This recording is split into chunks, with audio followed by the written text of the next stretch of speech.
KTV Originals।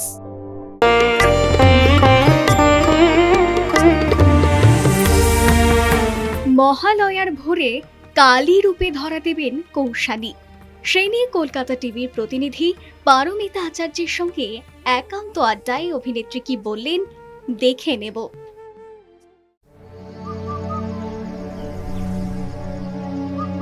আপনার প্রিয় মা কালী বাড়ি এখন নতুন প্যাকে। এটা আমার কাছে না মানে একটা ডেলিকার অ্যাক্টিভিটি বলতে পারো, মানে I always do this. So তার চরিত্রে অভিনয় করা মানে বুঝতে পারছো, মানে এটা আমার কাছে কত স্পেশাল আর কত ডিভাইন একটা এক্সপিরিয়েন্স। যে বডি ল্যাঙ্গুয়েজ, যেই অ্যাগ্রেশনটা, যে ভায়োলেন্সটা দরকার ছিল, সেইটাকে আনা আমার কাছে সব থেকে বড় চ্যালেঞ্জ ছিল। অত হেভি মেকআপ, এত জুয়েলারি নিয়ে কাজ করাটা একটু কঠিন। একদম মানে মাইথোলজিক্যাল ক্যারেক্টার প্লে করা সব থেকে বড় চ্যালেঞ্জ জীবনের। যার দিনের শুরুটা এবং দিনের শেষটা হয় মা কালীকে নিয়ে, সেই মা কালীর আরেক রূপ ভদ্রকালীর রূপে প্রথমবার মহালয়ায় টেলিভিশনের পর্দায় আসছেন কৌশানী মুখোপাধ্যায়। ঠিক বললাম তো? যার দিনের শুরু এবং শেষটা মা কালীকে সঙ্গীত। একদম 100%। আমি ঘুমোতে যাওয়ার আগে আর ঘুম থেকে উঠে সবার আগে মা কালী এটাই আমি স্মরণ করি, তবে আমার দিনটা শুরু হয়। আর এটা আমার কাছে না মানে একটা ডেলিকার অ্যাক্টিভিটি বলতে পারো, মানে আই অলওয়েজ ডু দিস।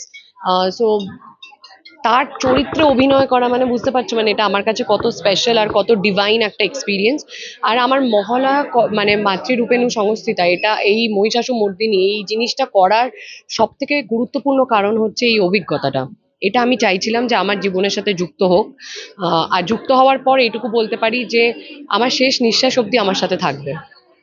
কি করতে হয়েছিল আগে জানি, এরকম একটা চরিত্র তাণ্ডব করতে হয়েছে, সেই রাগ কি কি করতে হয়েছে একটু?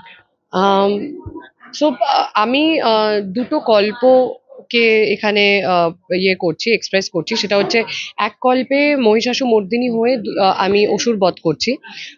সেটা একদম আলাদা। আমরা অনেকবার মহিষাসুমর্দিনী মানে আমি হোমওয়ার্ক করেছি, আমি রিসার্চ করেছি এর আগে। কোয়েলদির পাঠ করা দুর্গার রূপ কি শুভশ্রীদির পাঠ করা দুর্গার রূপ আমি দেখেছি এর আগে। তো আমি না আমার লার্নিং লেসেন্স করে তারপর সেটে যাই অলওয়েজ। এছাড়া আমি মা কালীরও আমি দেখেছি, কিন্তু মা কালীর এই এই যে তাণ্ডবটা, এই যে রুদ্র রূপটা, যেটা যে কারোরই মানে কন্ট্রোলের বাইরে, সেইটা করার জন্য যে বডি ল্যাঙ্গুয়েজ, যেই অ্যাগ্রেশনটা, যে ভায়োলেন্সটা দরকার ছিল, সেইটাকে আনা আমার কাছে সব থেকে বড় চ্যালেঞ্জ ছিল। অ্যান্ড তুমি যখন করছো সেই জায়গাটা, সেখানে আমি একটাই জিনিস মায়ের কাছে চেয়েছিলাম মন থেকে, যে নয় আজকে তুমি আমার মধ্যে ভর করো, নয় তুমি আমাকে আশীর্বাদ দাও যাতে আমি এই পরীক্ষায় উত্তীর্ণ হতে পারি। অ্যান্ড যেহেতু এটা আমার কাছে প্রথমবার, তো আমি একদম একটা ব্ল্যাঙ্ক পেজ হয়ে গেছিলাম। আমি জানতাম না কিভাবে মহালয়ায় শ্যুট হয়, কিভাবে এতগুলো চরিত্র, মানে এতগুলো চরিত্র তাদেরকে একসাথে এক জায়গায় নিয়ে কি করে শ্যুট হয়। তো সবটাই আমার কাছে একটা লার্নিং এক্সপিরিয়েন্স ছিল।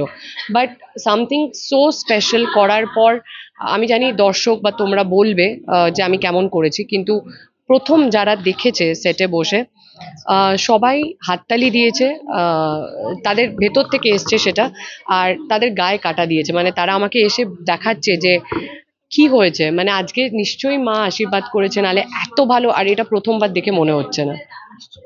তুমি বলছিলে একটু আগে বোধহয় ভর করেছি, দেখেছিলাম আমরা। অত হেভি মেকআপ, এত জুয়েলারি নিয়ে কাজ করাটা একটু কঠিন।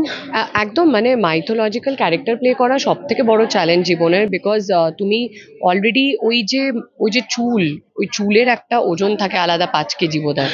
তারপর হ্যাঁ মানে মানে এত ভারী, মানে আমার মাথার ওপর ওই 14 ঘন্টা ধরে ধরো 4-5টা উইক ছিল, বিকজ এত লম্বা চুল। সেখানে ওই যে জুয়েলারি বলো বা তুমি ওই কস্টিউম বলো, ওই যে এতটা গ্র্যান্ড একটা লুক, সেটা করার জন্য তো তোমাকে ওই ফিজিক্যাল এক্সারশনটা নিতে হবে নিজের মধ্যে। অ্যান্ড আলতা পরা বলো, ওই যে ত্রিনয়নের যে এটা আঁকা, এই সবটার মধ্যে, সেই প্রসেসটার মধ্যেই না তুমি কিন্তু অনুভব করা শুরু করে দেবে যে তুমি অ্যাকচুয়ালি করছো এই ক্যারেক্টারটা। তো আই থিঙ্ক গোটাটা একটা এক্সপিরিয়েন্স। পর্দায় তোমার দেখা সেরা দুর্গা মানে টেলিভিশনের পর্দায় মহালয়া?